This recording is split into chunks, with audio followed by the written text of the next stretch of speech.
पेट से आए बच्चे ने बाहर हंगामा देखा। एक पल के लिए सोच में पड़ गया कि क्यों न वापस चला जाऊं। यहाँ लड़का है तो कोई लड़की है, यहाँ मज़हब है तो कोई जाति है, यहाँ गोरा है तो कोई काला है, यहाँ पेट है तो कोई भूख है, यहाँ देर है तो कोई अंधेर है, हर दर्जे पर यहाँ जीत है या फिर हार है। ये बहुत ही खूबसूरत लाइनें मैंने पढ़ी एक किताब से, जिसके बारे में आज मैं आप सभी से बात करने वाली हूँ, जिसका नाम है Saaye, written by mister Utkarsh Vardhan Dwivedi and published by Rajmangal प्रकाशन।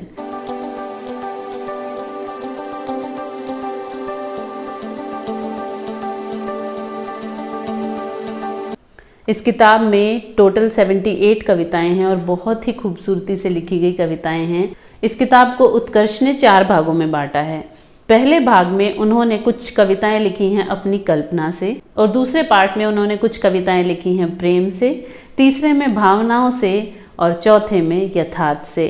इन चारों ही भागों में जो कविताएं लिखी गई हैं उनका मिश्रण बहुत ही खूबसूरत है और ज़िंदगी के लगभग हर पहलू पे उत्कर्ष ने इस किताब में कविताएं लिखी हैं। इनको हम सही मायने में कविताएं भी नहीं कह सकते, मैं यूँ कहूँगी कि बड़ी ही समझदारी से और बड़ी ही मैच्योरिटी के साथ उत्कर्ष ने अपने विचार पेश किए हैं कम से कम शब्दों में। तो मुझे ये किताब बहुत ही ज़्यादा पसंद आई, क्योंकि इसमें सिर्फ ऐसा नहीं है कि प्रेम पर कविताएं लिख दी हैं या फिर अपनी ही ज़िंदगी से अपने ही इर्द गिर्द जुड़ी हुई कविताएं हैं। इस किताब में सरकार पर, जाति पर, व्यवस्थाओं पर और नीतियों पर व्यंग्य भी किए हुए हैं। मुझे राइटर की ऑब्जर्वेशन बहुत ही बारीक लगी कि उन्होंने हर चीज़ को बहुत ही बारीकी से समझा है और उसी ऑब्जर्वेशन का इस्तेमाल करके शब्दों को भी उतनी ही बारीकी से चुना है और इस किताब में लिखा है। तो इस किताब में टोटल, जैसा कि मैंने बताया, 78 पोम्स हैं और सारी ही बहुत खूबसूरत हैं और ज़िंदगी के अलग अलग पहलुओं के बारे में वो बात करती हैं। किताब की लैंग्वेज बहुत ही सिंपल है, इजीली पढ़ने वाले को समझ में आ जाएगी। और इस किताब से एक कविता और मैं पढ़ना चाहूँगी जो मुझे बेहद खूबसूरत लगी, जिसका टाइटल है ट्रक। ट्रक बड़ा ही अजीब सा टाइटल है, लेकिन ट्रक को जिस तरह से अपनी ऑब्जर्वेशन के साथ ऐड ऑन करके एज अ मेटाफर यूज़ किया है इस पोम में, वो मुझे बहुत अच्छा लगा। बहुत ही सकरी सड़क पर बड़ी ट्रक के पहिए धमाचौकड़ी मचाने लगे। सड़क घबराने लगी, क्योंकि अभी तक उस पर रिक्शे ही चला करते थे और कुछ बहुत ही सरल आदमियों के बड़े ही सरल पाँव। वो सड़क गली सी रहती थी। गलियों में अक्सर बड़ा कुछ भी नहीं होता, न बड़े घर, न बड़ी दुकानें, न बड़े लोग। 2 ही चीज़ें नज़र आती हैं, बड़ा दिल और बड़ी मजबूरियाँ। मजबूरियाँ ही उस गली में रहने की आदी हैं। न जाने कब से गलियों में बने छोटे मकानों की छत आपस में सटी हुई हैं।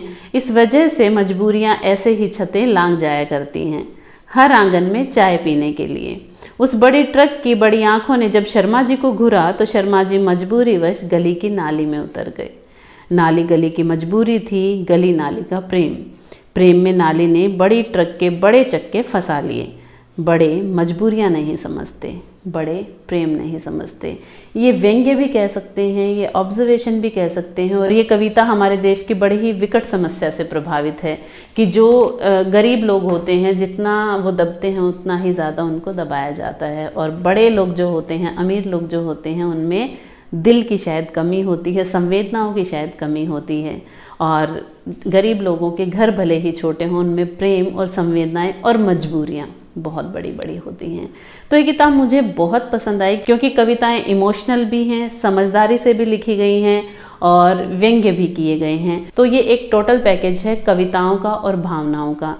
और बुक बहुत छोटी सी है, इसमें टोटल 137 पेजेस हैं। आप ऑलमोस्ट 2 से 3 घंटे में इसको आराम से पढ़ के ख़त्म कर सकते हैं। तो मुझे ये किताब बेहद पसंद आई। I highly recommend this book to everyone. Please go and grab your copies now. Book को खरीदने के लिए लिंक मैंने डिस्क्रिप्शन में डाल दिया है। बुक पेपरबैक में भी अवेलेबल है और किंडल पर भी अवेलेबल है। और इसी के साथ इस वीडियो को ख़त्म करने से पहले कुछ लाइनें मैं इस किताब से और पढ़ना चाहूँगी कि न सच से पूछो न झूठ से पूछो, दोनों ही बेईमान हैं। सच भी कहानी है, झूठ भी कहानी है। एक कहने में अच्छी लगती है, एक सुनने में। सो बहुत ही शानदार किताब।